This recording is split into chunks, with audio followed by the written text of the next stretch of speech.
Niyə bəzi zoblar illərlə dərmanla müalicə olunur, bəziləri isə dərhal əməliyyata gedir? Bir cərrah olaraq demək istəyirəm ki, bəzi zobları dərhal əməliyyat etmək pasiyentə qarşı edilmiş ən böyük cinayətdir. Sizə də zobum var, dərhal əməliyyat olunmalıdır deyib qorxudurlar. Bəzən pasiyentlər ultrasəs müayinəsi ilə gəlir və biz baxırıq. Bu düyünlər nə həddindən artıq hormon ifraz eləyir, nə xərçəng riski daşıyır, nə də ölçüləri o qədər böyükdür ki, ətraf orqanları sıxıb boğulma, udqunmada çətinlik yaradır. Bu kimi hallarda biz sadəcə müşahidə edirik. Ciddi bir səbəb olmadan bədənimizdə önəmli funksiyalar yerinə yetirən orqanı çıxartmağa dəyməz. Bəs nə zaman əməliyyat tövsiyə edirik?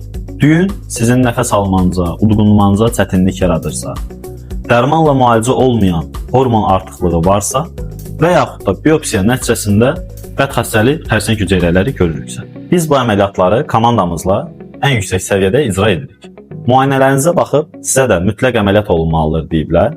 Müayinə nəticələrinizi bizə göndərin, ikinci bir fikir olaraq bunu danışaq.